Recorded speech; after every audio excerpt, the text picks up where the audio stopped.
तीन लोग हैं वो जेल जा रहे हैं। कुल 25 लोग अभियुक्तों को अभी तक गिरफ्तार किया गया है। ड्रोन के फुटेज की स्टडी कर ली गई है।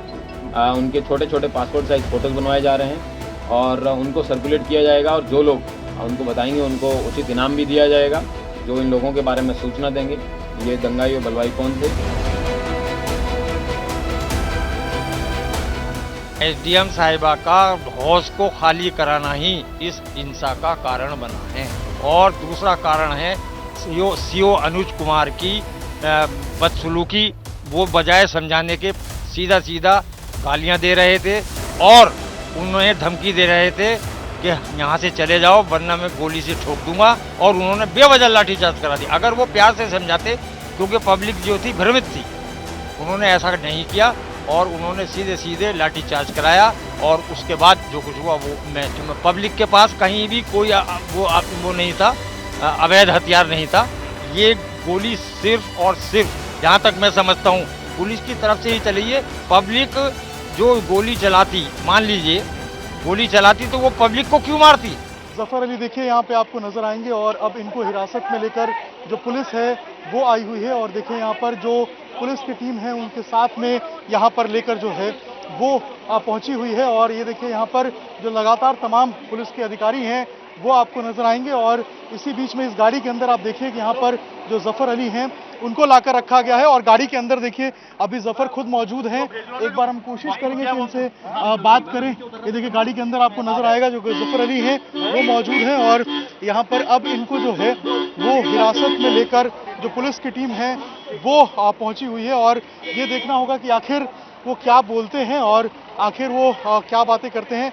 यहाँ पर देखिए जो पुलिस की पूरी टीम है वो यहाँ पर उनको लेकर आई है। खुद जो यहाँ पर एडिशनल एसपी हैं वो लेकर पहुंचे थे और अब देखिए यहाँ पर जो पूरी फोर्स है वो इनको लेकर आगे जो है वो पहुंच रही है, आगे जा रही है और लगातार आप देखेंगे कि यहाँ पे किस तरीके से जो ये पूरा एक पत्थरबाजी हुआ था इसमें कई लोगों के नाम निकल के सामने आए थे और उसमें अब ये एक बहुत बड़ी जो है वो कार्रवाई हम कह सकते हैं कि यहाँ पे जो संभल पुलिस है उसके तरफ से की गई है। और यहाँ आप देखें यहाँ पर जो पुलिस की टीम है वो अब लेकर यहाँ पर जो जफर अली हैं उनको लेकर निकल रहे हैं। एक बार हम बात करने की कोशिश भी करेंगे जफर अली को, एक बार हम बात करें और एक बार पूछे कि आखिर क्या कहेंगे जफर साहब, क्या कहेंगे, पता चलेगा क्या आपको क्या हिरासत में लिया गया है? अभी कोई वाला नहीं बताइए आपको क्या सर, आपको हिरासत में लिया गया है? सर हिरासत में लिया गया आपको?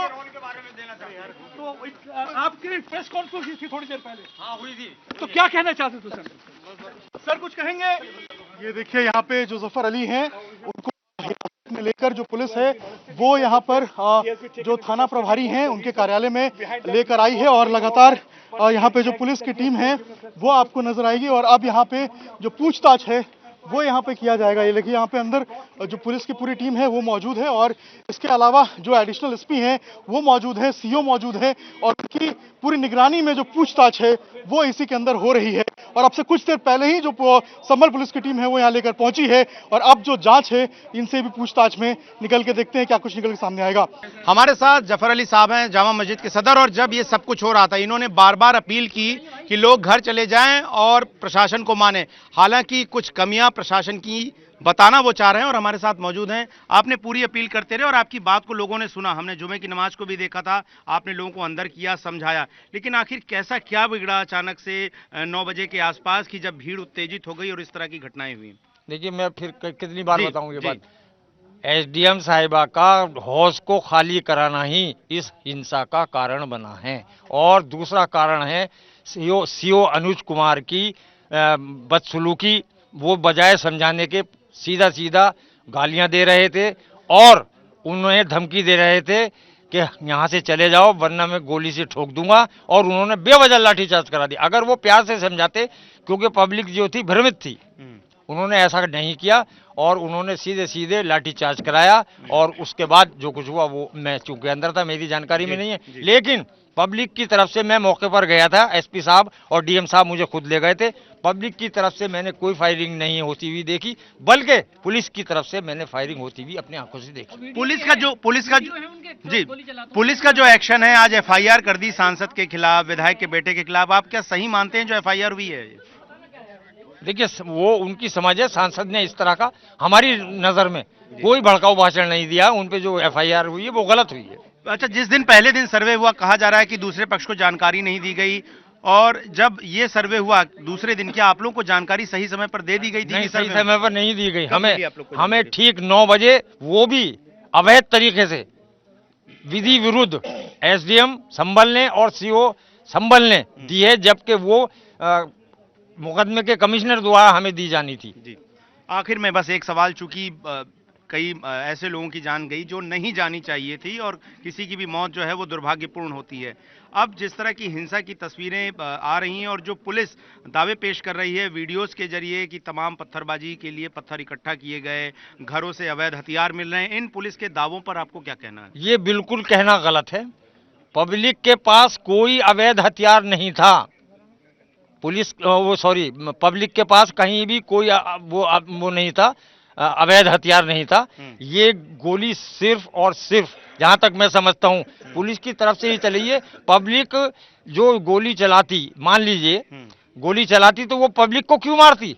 वो तो पुलिस को मारती। कौन सा पुलिस वाला के गोली लगी है? पुलिस ने ये ज्यादती की है कि बजाय भीड़ को शांत करने के लिए, तितर बितर करने के लिए पैर में गोली मारनी चाहिए थी, ना कि सीधे उन्होंने उनकी जान ले ली।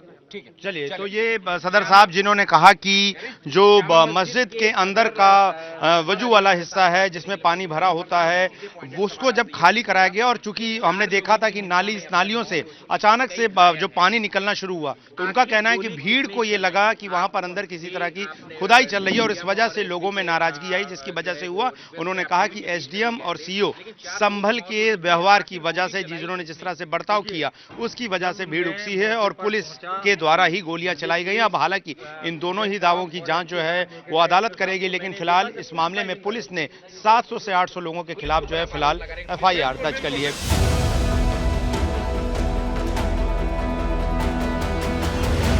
लोग हैं वो जेल जा रहे हैं। कुल 25 लोग अभियुक्तों को अभी तक गिरफ्तार किया गया है। ड्रोन के फुटेज की स्टडी कर ली गई है। उनके छोटे छोटे पासपोर्ट साइज फोटोज बनवाए जा रहे हैं और उनको सर्कुलेट किया जाएगा, और जो लोग उनको बताएंगे उनको उचित इनाम भी दिया जाएगा, जो इन लोगों के बारे में सूचना देंगे ये दंगाई और बलवाई कौन थे।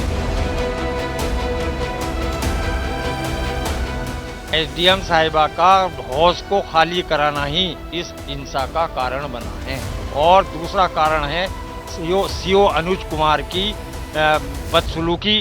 वो बजाय समझाने के सीधा सीधा गालियां दे रहे थे और उन्हें धमकी दे रहे थे कि यहाँ से चले जाओ वरना मैं गोली से ठोक दूंगा, और उन्होंने बेवजह लाठीचार्ज करा दी। अगर वो प्यार से समझाते, क्योंकि पब्लिक जो थी भ्रमित थी, उन्होंने ऐसा नहीं किया और उन्होंने सीधे सीधे लाठीचार्ज कराया, और उसके बाद जो कुछ हुआ वो पब्लिक के पास कहीं भी कोई वो नहीं था, अवैध हथियार नहीं था। ये गोली सिर्फ और सिर्फ, जहाँ तक मैं समझता हूँ, पुलिस की तरफ से ही चली है। पब्लिक जो गोली चलाती, मान लीजिए गोली चलाती, तो वो पब्लिक को क्यों मारती?